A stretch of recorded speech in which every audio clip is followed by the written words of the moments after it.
Right, I have got the back plate on position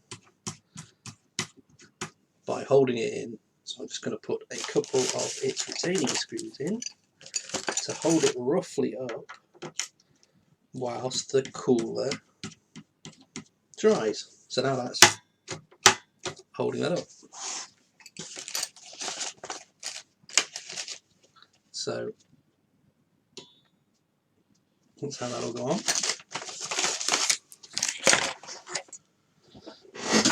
Let's show you the cooler. There's the cooler, and you'll see there is still water in it.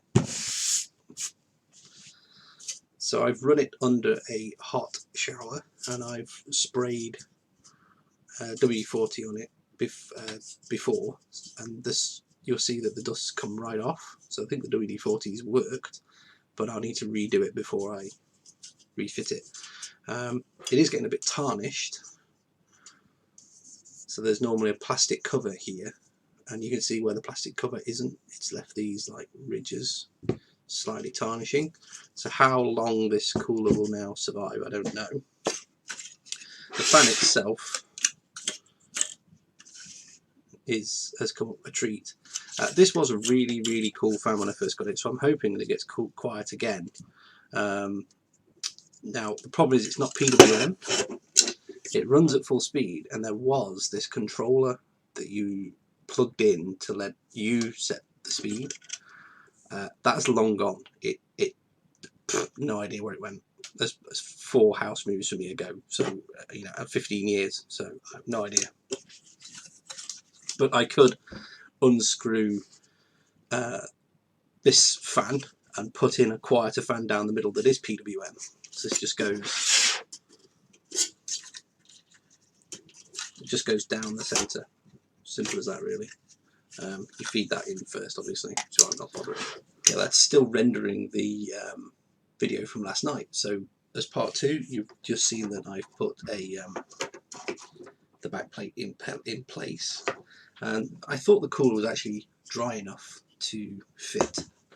So what I'm going to do is somehow get this very loosely connected. Maybe a case that I use some tape, just some tape to hold this up. Just stick this end, it doesn't stick the other end. Tell you what we'll do. We'll just put it all together while I'm left-handedly holding the heatsink, the back plate up. So this is a bit of a fiddle, and I will go with the same gold stuff that came off it.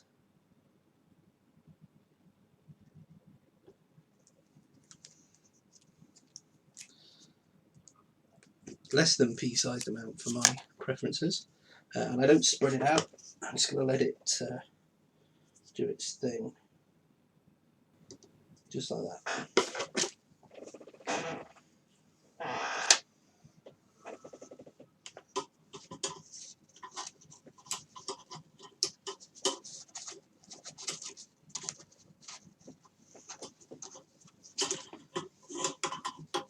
Okay, we're through. Let's get this in that hole this time. Now, I'm guessing it has to go that way now. There we go, we're on the hole. So we need to get one thumb screw through. So that's the 775 hole.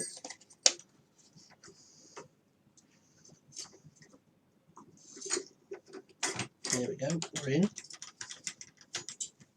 Now I need to get that one in, which will be a real fiddle. We're out of the hole again because reasons. So nearly in. There we go, we're in again.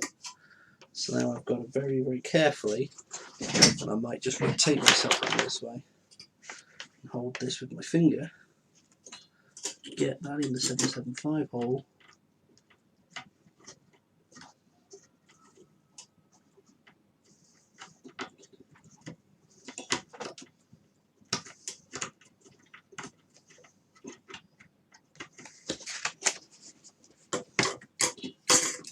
plan B. Do that without the spring right now. Don't need the spring in yet. I can do the other 3 with springs and come back to this one without a spring. Just so I've got a bit of leeway, a bit of play with what I'm doing.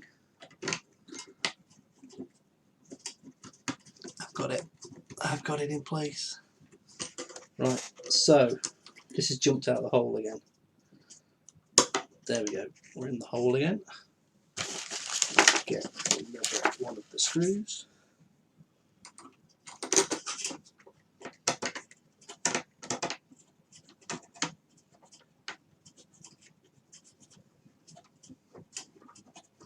Okay, that's bit.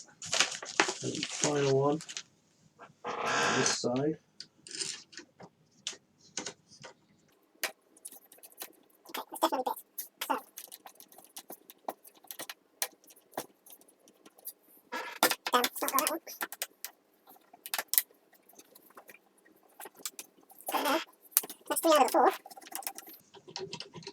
Take this one without its spring on it.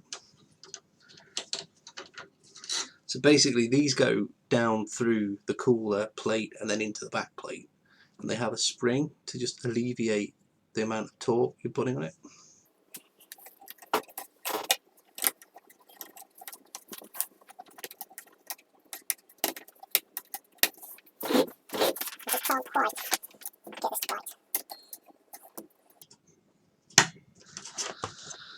Let's try with a bit of leverage.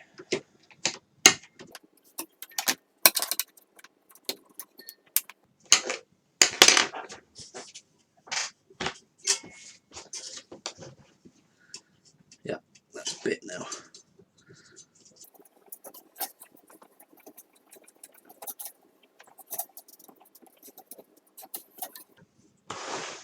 There's not a lot you can see, sorry guys. Is that better?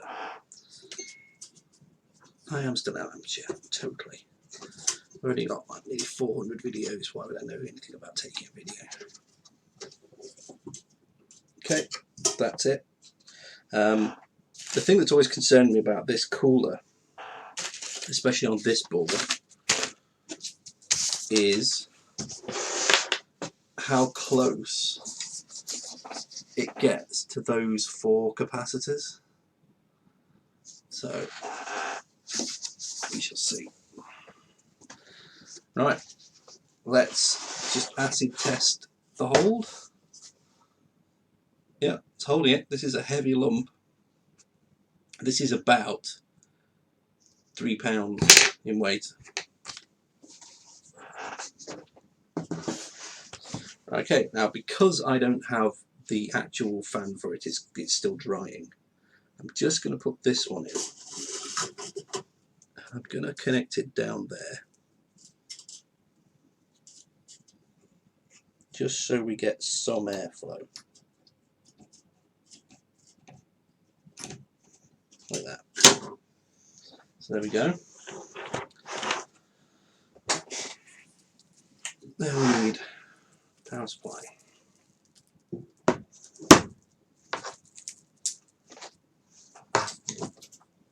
The ATX power supply first. Goes on there. There we go. And where's that CPU one? There's the CPU one.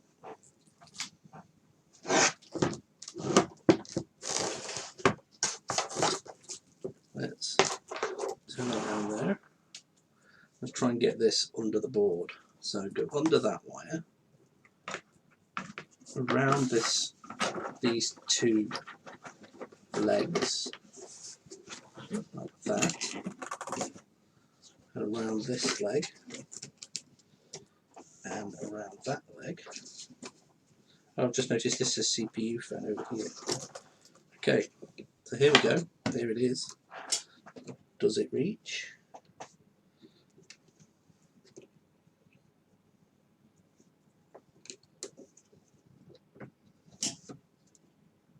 Yep, that reaches. So that's the gap we've got there for any hard drives to go. Let me just change which header that's on.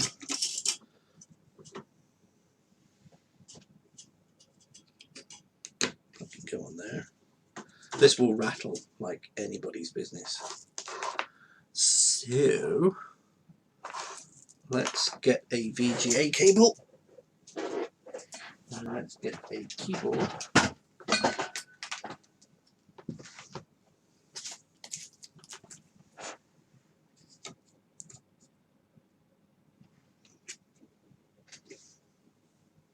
Now then. Which one's the power? Those two are the power. I'll need something to contact them. I've got something there. That's all out of the way. Literally just need a power cable now. And it's not going to reach. Reach if I turn this around. Just reaches if I turn it around that way. There we go. So I've just got power that side. Let's see what we get. Got the screen lit.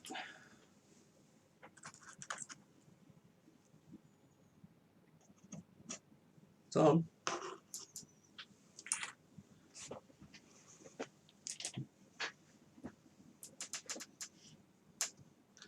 That's booting.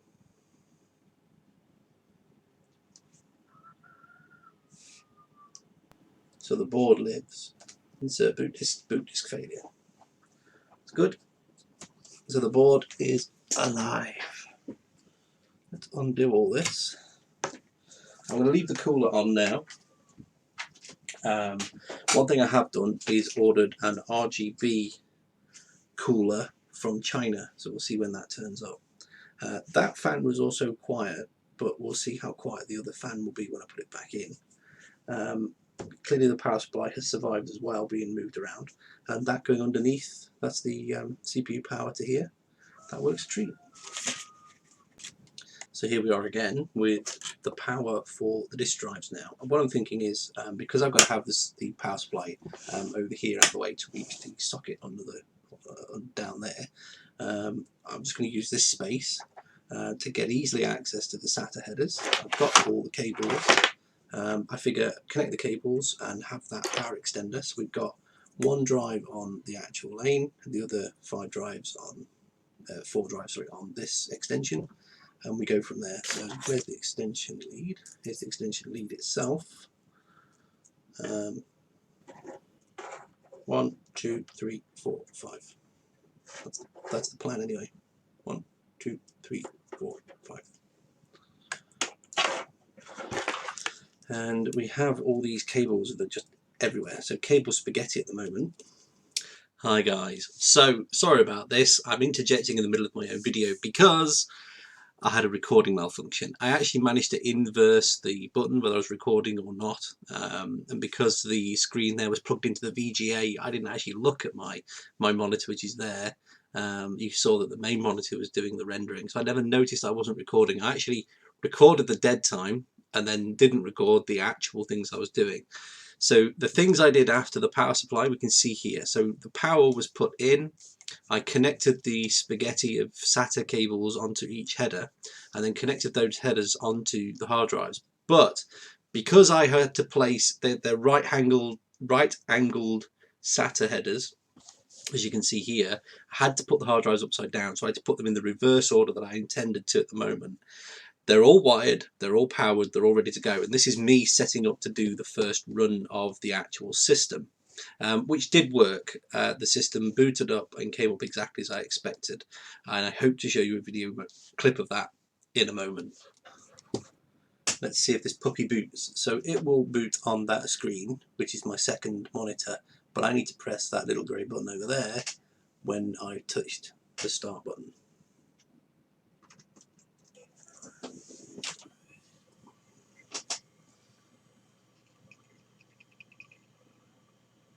Ah, so slow, come on, change. There we go.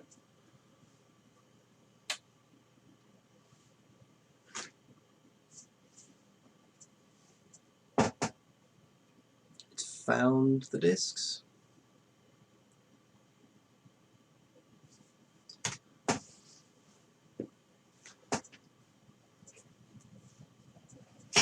definitely booting.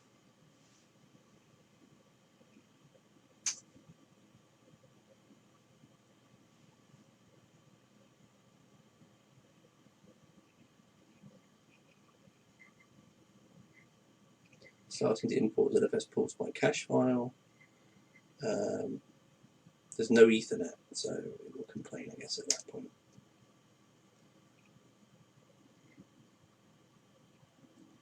Yeah, there is no network interfaces. There could be. Let me give it Ethernet.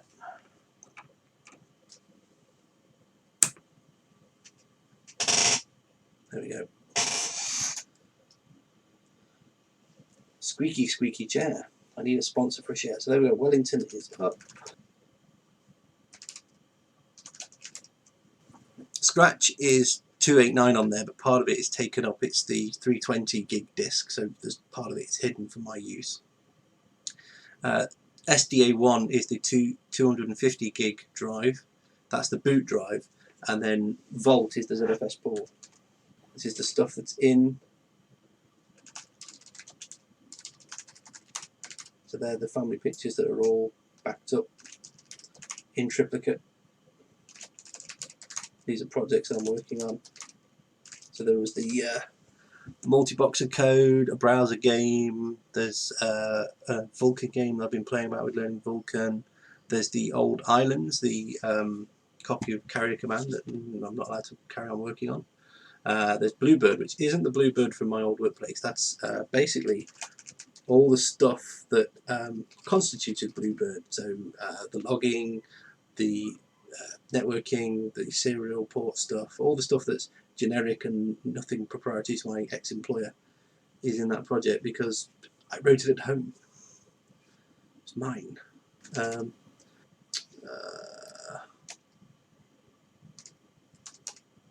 there's the Z pool. We actually have two. So the first one is just the 250 gig disk, the top blue, and the Volt is the one that's mirrored. So it's 500 gig and mirrored across 3 drives. So there's actually 1.5 terabytes of storage, but I only get 500 gigabytes of stuff in there. They're all online, they're all good, they should be fine. There should be no issues in there. So I can shut the machine down now and know that we're pretty safe. Let's go back to the other stuff.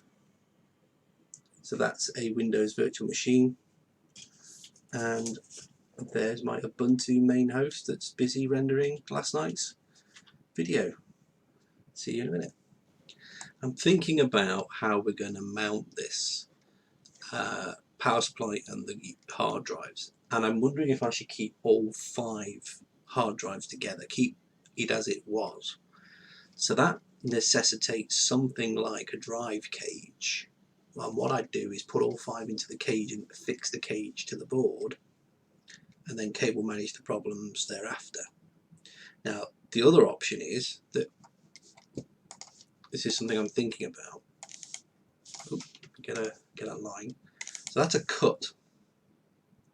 I cut there, and I cut there. So there's just the CPU, motherboard, memory module with the heatsink coming way out, and that becomes the top piece. And from these other pieces, let's do it in green, I actually build a box out the back that is the height of the PSU. So this would be going all the way up to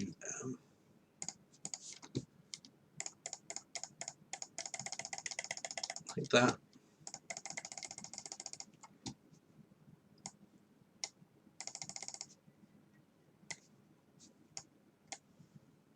So there would be a box behind it, and I have then elliptical holes here for the ATX power, the SATA power and wires to come behind, and the rest of the gubbins be inside the back of the box. But before that becomes a reality, I have to think about how to mount hard drives to a flat surface. Now, they have the underside connections. So that means if we had the hard drives like this, then we could screw through the board and into them that way. But then that leaves not a smooth board, it leaves, you know, a screw head on the board, which isn't really what I was after either. Because what I want to eventually do is just unscrew it all and spray paint the board, or even cover the board in a vinyl effect finish. So I've got some like carbon fibre effect vinyl over the board. So I'm wondering if the box might be the better option for that in general. But cuts, glue and boxing will be needed. I'll need to find my corners, my 90-degree corners, clamps to do this properly. I do have some somewhere. But I've been looking then at hard drive cages for mounting 5 drives. Now I can get rid of one because that scratch ZFS pull is a single drive. It's pretty useless. It was used for testing ZFS really. So that leaves me the boot drive and 3 data drives. So that's 4 in total. And I noticed this plastic thing here. Now this looks just the job, because that would appear to me that I could put 4 drives in it and then hang it, screw it. DIY hanging hard drive cage base, 25 quid though. So what I've already done is I've gone to a seller on eBay and put a low offer. I've lowballed them 33% off the asking price. They're asking a tenner. I put in about £6.70 offer, and we'll see if we go from there. So 33%, I'm willing to buy it about 18% off. I'm not paying 10 quid for 2 bits of plastic, without screws I might add.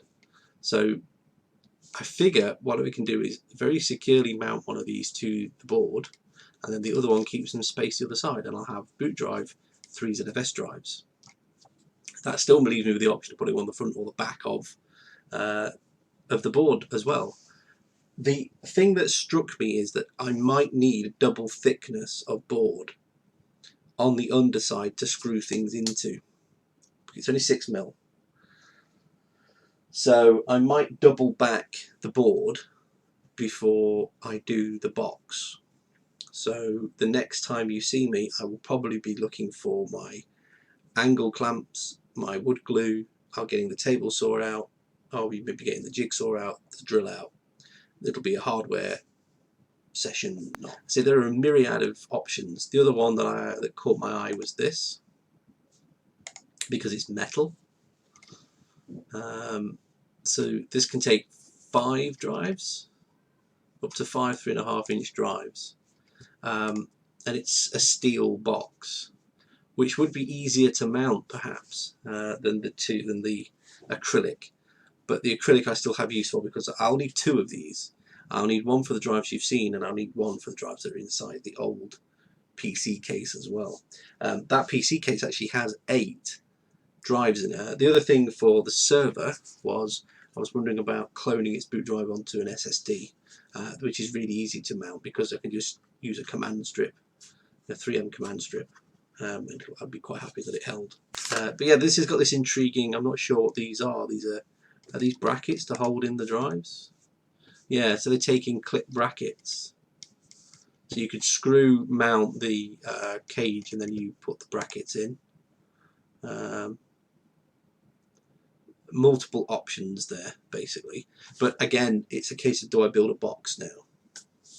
Do I unmount this whole thing and build a box? And I thought I could get away with, you know, that thickness, but we're talking now depth of a power supply, width of a power supply from the wall. I mean, this is going to be wall mounted. The other option is of course that it's not wall mounted, that I just have it as a desk piece, but then it's taking up valuable desk space and I don't have a lot of it in here. The final option of course is that it be hung off between those 2 chevrons. So I see the far one is actually coming out the wall right now. That's a rather sad thing to see. Another piece of purchasing I've done is I've bought an RGB LED cooler. I'm hoping this is going to be a lot lighter than the one that's on, and because it is only a little quad core machine that doesn't do a lot, I don't need that huge tower cooler. But there's plenty of these around on eBay. Some of them I didn't like that one. I preferred this with the sort of light pipe around the outside and a bit of shine on the LEDs. I quite like that idea. I don't think it's controllable, and it is the Lecto 2 Free Rebirth Heaven on Fire RGB. 120mm fan with rainbow LEDs, compatible with Intel socket 775, 115X and 1366 and AMD something 4 and 3, AM4 and 3. Thinking about decorating the board, this is the sort of vinyl wrap that I was thinking of using on the box when I finish construction of it. So I think for ease I'd have to take all the standoffs off, and I'm hoping that they don't strip the holes or need gluing back in or something for security, because they're in quite well right now, but I don't think that's a sustainable option. We'll see. If I have to just paint the box, I can. I was thinking just spray paint it. The other one is, there you go, Plasti Dip. Plasti Dip in black. I don't know if I'd need a primer, but I'm going to look this up. I'm going to investigate Plasti Dip, and I may paint the whole thing bar the CPU and the expansion sockets as is connected, ram in the RAM sockets and go from there. I'm going to go down to the servers in the garage too, one of my parts servers, because this is DDR2 RAM and it's running a Xeon. If the board supports ECC memory, error correcting RAM, then I have a chance of putting far more memory in it than it's currently got. I think yesterday I said it has 16 gigs. No, it doesn't. The 16 gigs went into my old workstation. I completely forgot I'd done this change. But they are a match set of 1 GB, so there's 4 GB total. So we've got 4 cores, 4 GB. Absolutely fine for being a Git server. I mean, it's performed better than the than you could expect from a little 4-core machine. So new cooler, new hard drive cages, painting, boxing. We're getting into some. Okay guys, there's going to be a little bit of a hiatus now where I have to sort out some of the hardware stuff. I'm going to get in the garage. I'm going to have to wait for things to arrive from China. The seller for that case thing, the hard drive thing, hasn't got back to me, so we'll have to see what they do in the next 24 hours. In the meantime, there's now 500 of you, but please spread the word and let's get liking and subscribing so I know if you're enjoying this content or not. I simply don't know. My content is so varied and so ad hoc that I get really loads of views on strange things and no views on other things that I thought would be more interesting. Certainly the things that are more interesting to me don't get as many views. So let me know what you think, comment below, and if you haven't seen part 1, go and see part 1. It has lots of links to the original project setting up the home server, the original N300 case that machine came out of. It has lots of other information that I'm doing things all the time. See you soon.